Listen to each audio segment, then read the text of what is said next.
Happy Monday. Hello, Virginia. Thanks for joining. Today we are talking all about the conscious parent. Hello, Leah. Hello, Portia. So good to see you guys. Thank you so much for joining. Hello, Fairty. 1, 2, 3, 4, 5, 6. Hello, Jessica. Thank you so much for joining. Hello, darling. Hi, Terry. How are you? Hello, Portia. So happy you guys are here. We're talking all about the power of guilt and being inauthentic today. Hello, Lynn. Hi. So happy to see you. Let me turn this around.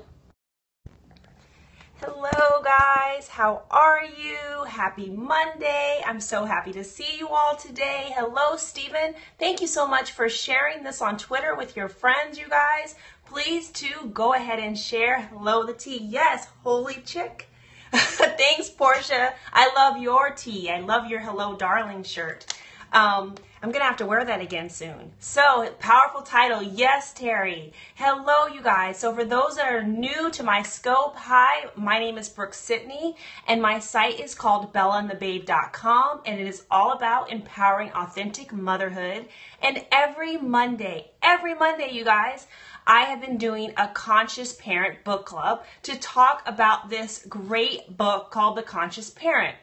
And I always say that I really enjoy this book. I think it has really great theories, philosophies, ways to think about parenting. However, I challenge, hi Stephen, I'm so glad. Oh, I love that you're new to the scope. Thank you so much for joining, and thank you for being so great by inviting all of your followers and friends. I really appreciate it. Hi Vince, I see that you've popped in. So yes, with this book, I really enjoy it, but I also have times when I question it, and I think even better, there are times when sometimes it causes me to then figure out what I do believe or think about a certain parenting topic. So, just a little bit of housekeeping. Like Stephen was so sweet, if you think that this message might help your followers, please do share, and invite. You can invite and share on Twitter, Facebook, and of course on Periscope. Hello, Vince. I'm great, and I'm so glad you're here. Thanks for asking. And if something that I say resonates with you or even makes you go, I'd love if you would double tap the screen and give hearts.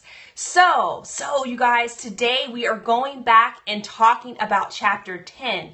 Chapter 10 was huge, you guys. Chapter 10 was so full of a lot of interesting topics. Oh, thanks, Vince. A lot of interesting topics that I felt that I needed to break it into 2 sections.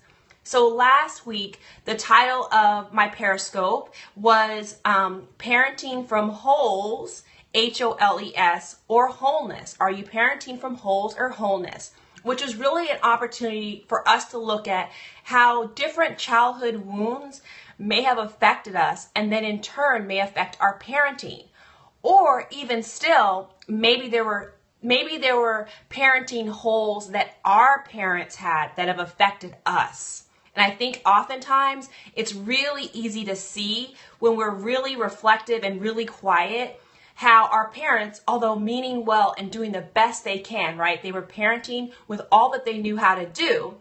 This is not about blaming. It's just about understanding and acknowledging what may have happened so that we can not in turn replicate what they did. Stephen says, unfortunately, I must leave. I really would like to stay, have a blab to go. Yes, thank you so much, Stephen, for popping in. I'm really glad that you joined us today. Make sure you're following me, so hopefully you'll pop in again. But yeah, so last time, just to do a quick recap, is that we learned about the importance of unconditionally loving our children. And there were so many examples that Dr. Shefali gave in this particular chapter, which was awesome because she presented examples that were able to show the effect on the child when they were a child, and then the consequence when they became a parent and how their childhood wound affected their parenting abilities. So she says, which I really think is true, is that oftentimes any childhood wounds, unless they are healed, we carry them with us our entire life. And so, of course, we would carry them into our own parenting. So she said the sad fact is that no matter how much our external world may change, right? We could have a great husband, we could have a great family, great job. The pain of a childhood wound lingers in our hearts until we heal it, And so one of the big things that she stressed in this chapter, thanks Portia for jumping back in, and thanks for all the hearts, is that nothing can really compensate for a parent having unconditional love and acceptance from their parents. So we talked about, one, the importance, obviously, of unconditional acceptance. And then two, we talked about the feeling of growing up as if you weren't enough. And there we talked about the importance of validating our children. And we talked about like a lot of the good examples of when people found validation in other things. We talked about briefly, I think her name was Natasha, who found validation in stuff, in her belongings, and how that drastically affected her life and the messages that she gathered from those experiences. And then we talked about, thanks Jay Chase for joining, so glad you're in. If you learn to please others to earn their approval, like basically living unauthentically. Thanks, Jay Chase, for inviting followers. Yes, if you learned basically to sidestep your own authenticity, you are basically learning and teaching your children how to be phony and not live authentically. Like basically, the danger is that our children will place others' needs up before their own. So there really is a value to being authentic and teaching that to our children. So that's what we really covered last time. So this time we're going to continue the conversation about inauthenticity. Oh, thank you so much. We're going to continue the conversation about inauthenticity, being inauthentic, and also the power of guilt. And how those two things really can play themselves out in our children, and then of course the generation after that, when our children have children. That's how it's passed down from generation to generation. So she gives a great example, I think, really to start this off. She gives an example of Anita. Thanks so much for the hearts, guys. And if you have questions, comments, or any thoughts, please pop in. I'd love for it to be interactive. I'd love to hear your thoughts about it. Please don't wait to the end. Just jump on in. So Dr. Shefali gives a great example of a woman named Anita. And Anita grew up with an older, for generations to come, yes. Anita grew up with an older sister who suffered from, like, I think, severe mental and physical limitations. And so her mother, as a result, focused all of her attention on the child with disabilities. So she learned in life that she was always second best. That's what she internalized from this experience, and therefore her needs came last. So this woman then grew up to then marry a husband who was demanding, petty, possessive, narcissistic, and drained her of all of her energy. And then because of how she was treated, she was overindulgent with her own children and didn't really teach them to help other people. So what ended up happening, this is actually really sad, is that she got breast cancer and became super depressed. And she turned to her mom, thinking her mom would understand and give her sympathy. And instead, her mom actually belittled her and told her she was essentially needy. And her children didn't help at all because they weren't used to helping. They were used to being helped, right? They were overindulged. Vince says, oh no, I know, right? And then her husband basically emotionally abandoned her because he couldn't deal with it all. So she was, in all actuality, she was completely abandoned in the emotional sense and often sometimes in the physical sense.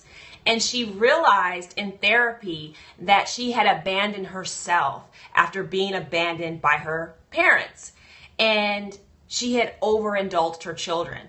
So this all of this, right? This very sad story, it all occurred because of an experience or a childhood wound that she had. Like, she learned that she was second best and that her needs did not come first. And so she didn't put her needs first in her family. Tara says, I'm interested. Is this part of the book? Yes, it's part of the book. It's one of the examples that Dr. Shefali gives to illustrate how our psychic or childhood wounds can then affect us, how she dealt with being abandoned. Yes, she had to go to therapy to even understand how she got herself in this situation, how she ended up, attracting someone or getting involved with this type of a husband, and how she even schooled her children. Basically she taught her children they didn't need to help. She made them spoiled. She overindulged them. So then when she needed their help, they weren't there for her.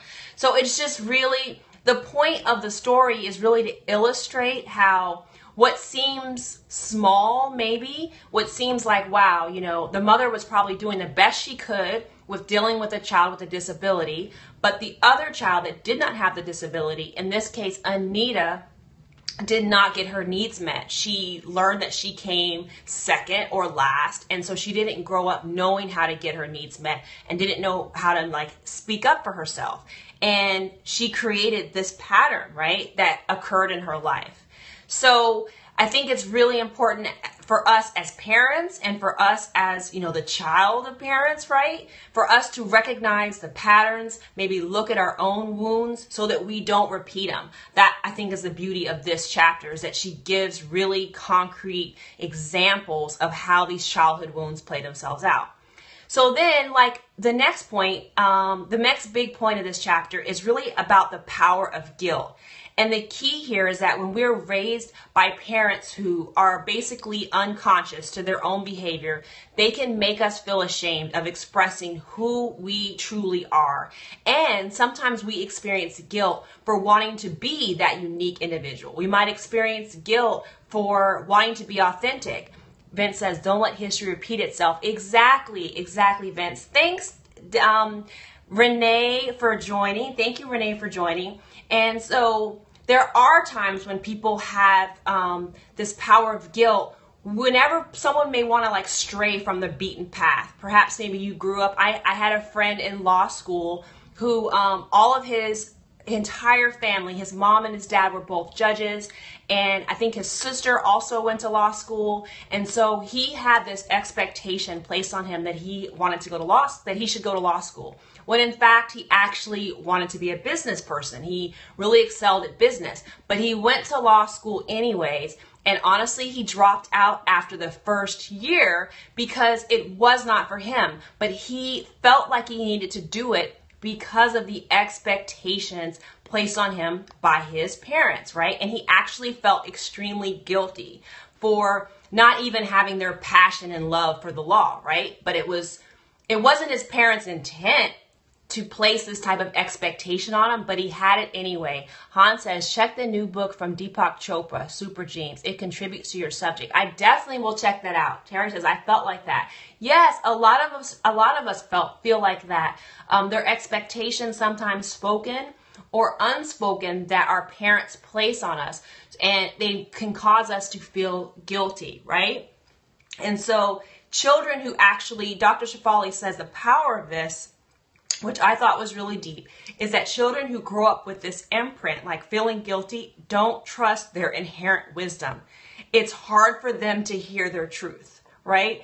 They either live suffocated by the guilt imposed on them, or else they could try to not take responsibility for any of their feelings and judge others. Renee says, so true. Yes, thank you so much. Thanks so much for commenting and popping in. I'm so glad you're here.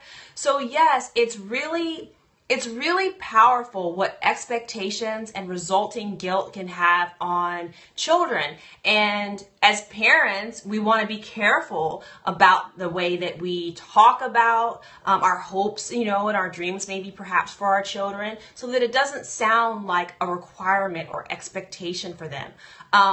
And because we don't want a child to not be able to understand their own inner wisdom, or trust themselves, or become unable to find their calling in life because they feel a sense of guilt, or don't want to let us down because of something that we would like for them to do.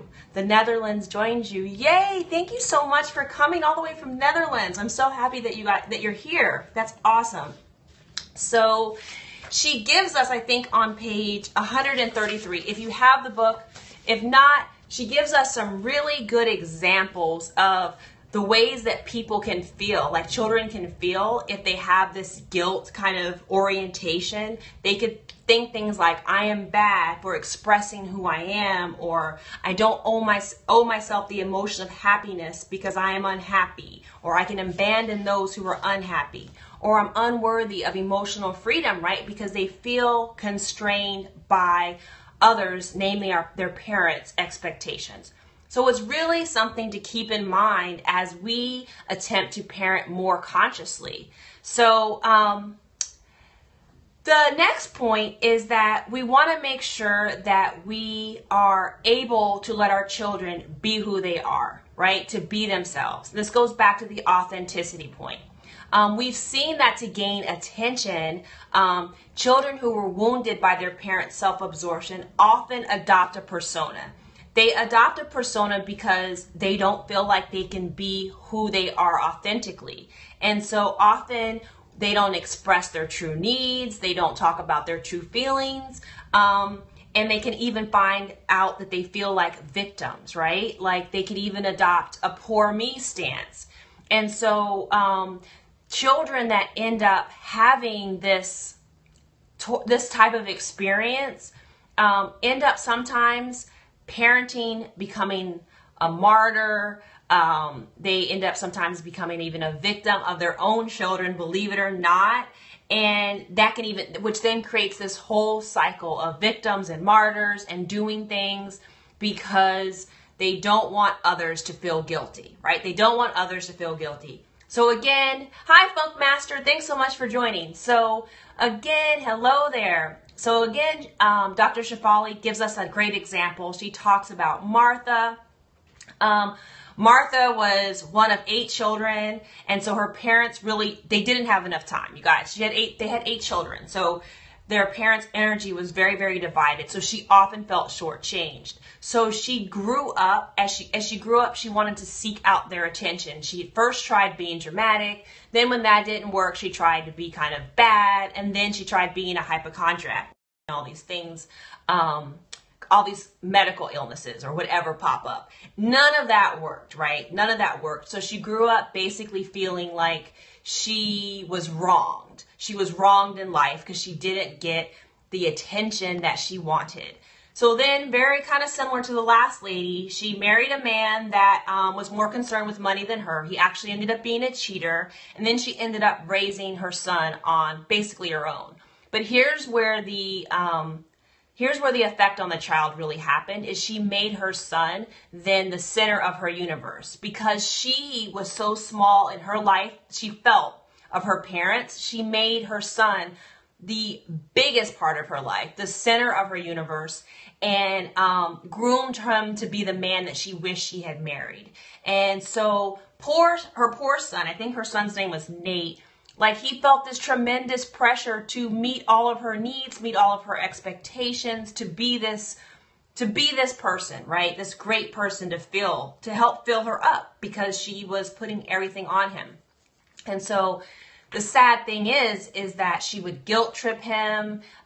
She would use tears, control, sadness, anything so that he would stay nearby and continue this relationship with her.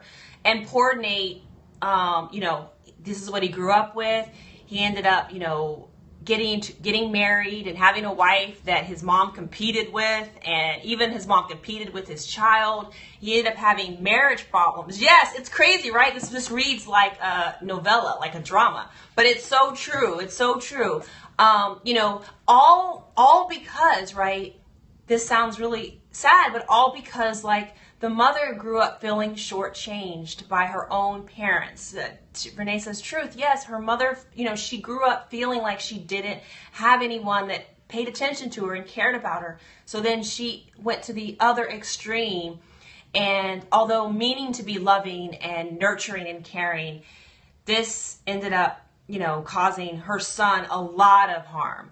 So then, a lot of women actually can fall into that trap of unconsciously playing the martyr, unconsciously playing the victim, and looking for our children to fill up the emptiness that we might have from a childhood wound or some other area of our lives. So it's something to pay attention to. So Dr. Shefali has people to think about getting off the pedestal of approval giving to our children. And so she suggests a long list of things that we can say to ourselves each day. But like one of them is like, I release my child from the need to obtain my approval, as well as from the fear of my disapproval. Now, if we had that type of thinking with our children, then we would potentially ward off some of these examples that we've heard here today. Or another one is like, I ask for the wisdom to appreciate the sparkle of my child's ordinariness. So not expecting our children to be, to do something great so that we appreciate them, just appreciating them for who they are. She has a great list on pages 136 through 137. I really recommend that everyone take a minute and look at those, especially if you have the book. And so I want to get to two more points. The next point is that bad behavior is really a search for inherent goodness. And she talks about, what's the name of the book? The name of the book is The Conscious Parent by Dr. Shefali Tsabary. And Oprah featured her on her show. She even had live classes on her own channel because the book is really great. Even if you don't have children, the book really helps people look at themselves and see where they can improve themselves, or if they have a childhood wound or something that they're carrying, address it and try to heal it. So it's a really good book.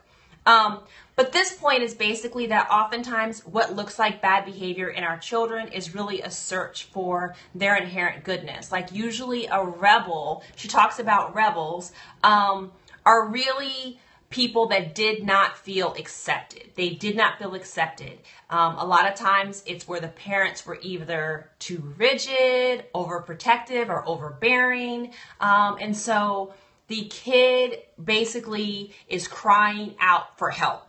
They're crying out for help, and they may use bad behavior, what we deem bad behavior, to either get their attention needs met, or to get some sort of attention for themselves. So one of the really interesting things that she says is that oftentimes those children, the rebel children, are oftentimes the container for like whatever shadow sides the parents may have. They just kind of dump this on to their children. So any unexpressed emotions, thanks for the heart, any unexpressed emotions, they actually get placed on this child. So often you'll hear of people who feel like they're the black sheep of the family or something like that. Hi, Be Free. Hi, Siobhan. Thanks for joining. You know, they will feel like somewhat of the outcast, and it's, in a sense, it's because the parents may have cast these, rejected emotions and feelings onto this child that has then internalized them and done bad behaviors. So it's really, really good. She gives a really great example of a guy named Tony who was a set of twins, and his parents actually sent him to live with his grandparents because he was the strong one, and his other brother was basically kind of dying in his shadow and didn't have his own identity. And so poor Tony got sent away, and then he ended up reacting badly, trying to get attention and being like, hey, I'm not the strong one. And then he turned into what, quote unquote, the rebel kid, right? Just seeking attention. And even to this day, he says that his parents don't understand how that connection was made. They now say that he was always the rebel one, right? So it's really all just a cry for help. It was really all just wanting to be acceptance. But that one instance, which honestly, that's huge in a child's life, being sent away, drastically affected the course of his life. So the last point, and I really feel like this point is it's the point of the entire chapter. And that is that none of our brokenness or none of our pain that we've had as children or even as parents, in whatever form, is who we really are. It's not. None of it touches our essential being. None of it touches our God-given identity, who we were created to be, right? But what it does is that if we don't address it, it can hi Monique, thanks for joining. It can basically cover up who we could know ourselves to be, right? The pain can cover it up. So whatever happened in the past, you want to let it go. You want to let whatever happened in the past go. Hi Monique, thanks for joining. Your past doesn't define you. So, in as much as it's important to, be authentic and to become conscious and become aware of your patterns or things that have happened to you in your life so that you don't repeat them, right? And you don't parent from that place. It's also equally important to know that they don't define you and that at any point it can change, right? And so despite all of the pain, your true being, which is inherently good, right? It never goes away, right? You just may not develop it because you didn't know it was there because it was covered up.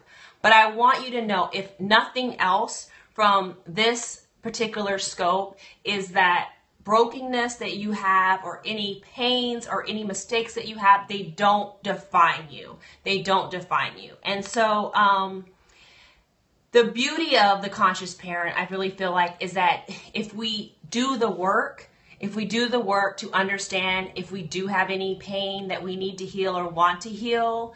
Thanks, you guys. Monique says that's good. And Renee says so true.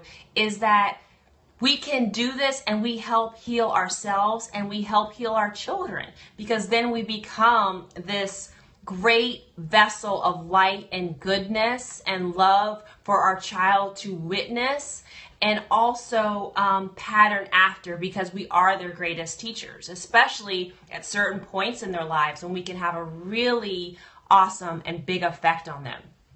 So, I just really encourage us. So even though we're looking at all of these things, thank you so much, Renee. Even though we're looking at all these things and we're seeing like the patterns of, generations, how it can affect us, the key here is to know that becoming aware of it is the first step, but knowing that we are not broken and that we can become who we were designed and meant to be. Monique, I have a question when you have a moment. Sure, pop on in.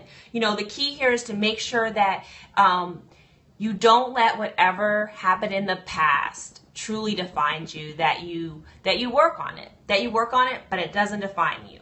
So I know that some of you guys have popped in more at the end. Those are like the biggest points out of this second half of the chapter. I'd love to answer any questions or hear your thoughts on the power of guilt or being inauthentic or any other questions that you have. I think Monique may have had a question.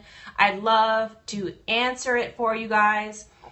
In the meantime, please feel free, if you'd like to continue discussing this book further, please feel free. I'd love to have you in my mama community. You can go to bit.ly/CP Book Club to join it. It's completely free. Monique says, I was spanked as a child, but I don't want to spank my kids when I have them. Do you have any advice? Monique, okay, so that is a very good question. And I think it's a question that a lot of us, especially of this generation, are confronted with. I was spanked as a child. I am not spanking my child. I am learning other ways to discipline and contain. It's all containment. It's containment and then discipline, which are two different things.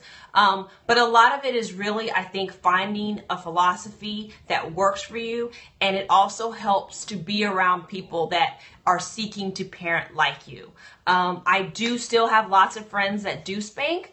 I feel like every parent is entitled to make that choice. Hi, Suit Cafe. That is not my choice. And it has to be, I feel like, a deliberate choice because we are programmed by our parents. So I can honestly say to you that there have been times with my child that I've had to actually step back and not spank him, because that's what I was taught. That's what I was taught by my parents, was that if you did something that was met with their disapproval, then you likely were going to get spanked.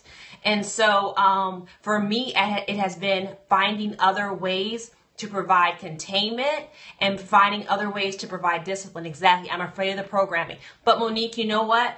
I was too, but I have learned that, how can I say this? The fact that we are afraid, or the fact that we're aware of it and we want to change, is really where it all begins. We don't have to be like our parents. We don't have to be like our parents. I have so many friends who like came from broken homes, and they have like rededicated themselves. This is men too, to making sure they're the father that they didn't have. So we don't have to replicate what we have been trained or taught to do if we're conscious and aware of it. And then we make efforts to learn new ways.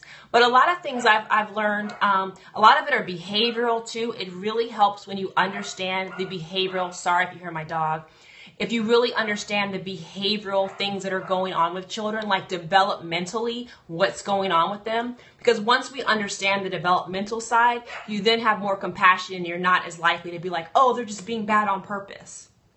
Renee says, as long as the kids don't start ruling the roost. Kids these days have little respect for adults. Renee, that is true too. That's very true.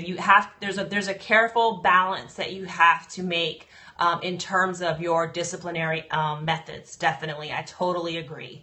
Yeah, and it's really an individual decision, right? It's really an individual decision.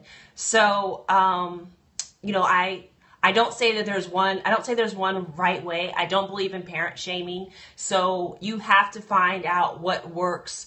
Renee says it is. Yeah, you have to find out what works for you. And honestly, what works for you and whatever disciplinary method you use for one child may not work for the other one, or the second, or the third, or the fourth one, right? Because all of our children are very individual and different, and they respond to different things. So, you know, kind of under the conscious parenting method, Renee says exactly, under the conscious parenting method, you really have to learn and provide that connection with your child. It all stems from having a good connection and understanding and knowing who your child is, and also understanding and knowing who you are. Those are really some of the key things. But really, I can't stress enough that I know that, like, you kind of parent to your child. So that, you know, one thing that works for one may not work for the others. So I really, really enjoyed this conversation. If there's any more questions, I'd love to hear them. Otherwise, next week we're coming back with chapter 11. I always scope on Mondays about the conscious parent, and then I scope throughout the week, usually Thursdays, Saturdays, and Sundays, because I am a full-time mother, work-at-home mother, so I don't scope necessarily every day, or else you guys would see a screaming child in here. But yes, I'd love for you guys to check out my website. That's bellandthebabe.com. Definitely join. Thanks, Renee. Definitely join my email list to stay up to date on what's going on.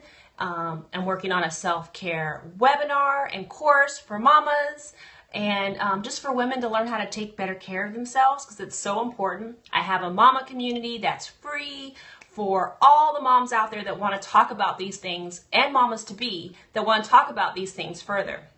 You know, Monique and others that don't have children. We have members in our group that don't have children yet. They just enjoy this type of conversation, and you all are more than welcome. Where are you located? I'm actually in Los Angeles. Where are you guys located? Yeah, I'm in LA, so not too late yet. Almost 5:30 here. But yeah, definitely feel free to join the New York City. I love New York, and Dallas. I love those places. I lived outside of Dallas a long time ago as a kid, and I lived in New York when I used to work for NBC or CNBC. So love New York. But anyway, I have really enjoyed this conversation. Thank you so much for the hearts. Renee said my kids are in college now. Great job, Mama. Great job that your kids are in college. That's amazing. So anyway, you're welcome. I've loved chatting with you guys. I have a baby growing in me. Monique, then you gotta join the mama community. You definitely have to join the mama community. Get connected. There's tons of great resources. And I feel like my actual specialty really is like the little ones and kind of like conscious pregnancy and stuff. So definitely, if you feel like it, join the mama community. That's bit.ly/CP book club. Or an easy way to do it is you can just go to bellaandthebabe.com and /join. Free book club, free mama community, lots of resources, and you can ask me questions at any time. So anyway, I've enjoyed this conversation. I look forward to seeing your faces and comments next Monday. Thank you so much, Monique. You guys have a great Monday evening, and I will talk with you soon.